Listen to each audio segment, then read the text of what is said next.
আসসালামু আলাইকুম আরহামাতুল্লাহ। ঘুরে বেড়াচ্ছি দেশের বিভিন্ন জেলা, বিভিন্ন গ্রামে গ্রামে। ঠিক সেরকমই ঘুরতে ঘুরতে আজ চলে আসলাম নরসিংদীতে। তো এখানে হাঁস পালন করছেন একটি নারী উদ্যোক্তা। ঘরে বসে না থেকে সংসারের পাশাপাশি তিনি পালন করছেন অসংখ্য হাঁস। তার বাসায় অতিরিক্ত জায়গা থাকায় তিনি চিন্তা ভাবনা করেন আমি হাঁস পালন করব।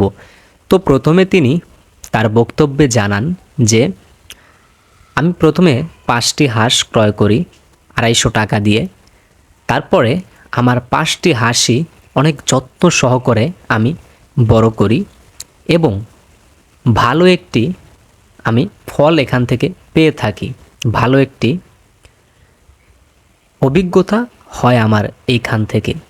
তো আমি ওই সময় চিন্তা করলাম যে যেখানে আমি 5টি হাঁস পালন করছি সেখানে আমি 500টি হাঁসও পালন করতে পারবো, কারণ আমার বাসায় অতিরিক্ত জায়গা এবং হাঁস রাখার জন্য যে জায়গাটা আমার আছে। তো তিনি চিন্তাভাবনা করে 500টি হাঁস অর্ডার করলেন। 500টি হাঁস তিনি একটি বাচ্চা 50 টাকা করে ক্রয় করেন। 500 বাচ্চা আনার পরে যখন 15 দিন কেটে যায়, 15 দিন কেটে যাওয়ার পরে তিনি চিন্তা ভাবনা করেন আমার বাচ্চাটা অনেক ভালো আছে। আপনারা একটু লক্ষ্য করলে এখানে বুঝতে পারবেন, এখানে কিন্তু দু রকমের বাচ্চা আছে, একটা একটু ছোট, একটা একটু বড়। বেশি ছোট না, একটু ছোট একটু বড়। তো 500 বাচ্চা যখন তিনি ভালোভাবে লালন পালন করে 1 মাসের মতো লালন পালন করে 500 বাচ্চার থেকে তার 6টি বাচ্চা নষ্ট হয়। তো এরকম হবে, 6টি বাচ্চা নষ্ট হওয়া এটা বড় ব্যাপার না। তো তিনি আরও 500 বাচ্চা অর্ডার করে। তো আরও 500 বাচ্চা, মোট 1000 হাঁসের বাচ্চা এখানে কিন্তু আপনারা দেখতে পাচ্ছেন। তো তিনি প্রথম 5টি, তারপরে 500টি, এখন বর্তমানে 1000টি হাঁস পালন করছেন। তিনি জানান আমি 5টি হাঁস, একটি হাঁস আমি 500 থেকে 600 টাকা বিক্রি করেছি। তো আমি যদি এখানে 1000 হাঁস পালন করি তাহলে আমি অনেক টাকা লাভবান হতে পারবো, বা যদি আমি ডিমের জন্য হাঁসকে উপযুক্ত করি তাহলে আমি আরও বেশি প্রফিট পাবো।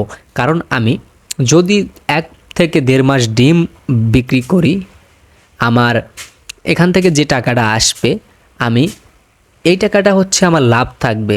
আর হাঁস যে আমি পরে বিক্রি করে দেব, এখান থেকে কিন্তু আমার আরেকটি প্রফিটের ব্যবস্থা। তো 2 জায়গা থেকে কিন্তু লাভ আসবে। সেজন্যই আমি চিন্তা করেছি যে আমি হাঁস বিক্রি করব না, আমি একটু রিসার্চ করে দেখতে চাই যে আমার ডিম থেকে কীরকম প্রফিটটা আসে আর হাঁস বিক্রি করে কীরকম প্রফিটটা আসে, সেটাই আমি একটু দেখব। সে কারণেই আমি হাঁসটা প্রথমে বিক্রি করতে চাচ্ছি না, কারণ আমার একটি এক্সপিরিয়েন্স দরকার যে কোনটাতে লাভ বেশি, ডিম থেকে নাকি হাঁস থেকে, এটা একটু আমি দেখতে চাই। তো প্রিয় ভিউয়ার্স, আজ এ পর্যন্তই। ভিডিওটি যদি ভালো লেগে থাকে অবশ্যই আমার চ্যানেলটি সাবস্ক্রাইব করে সাথেই থাকুন। আর যদি আপনাদের কোনো ভিডিও প্রচার করতে বা কোনো সফলতার গল্প জানাতে চান অবশ্যই আমাদের ডেসক্রিপশনে দেওয়া নাম্বারে ফোন করুন।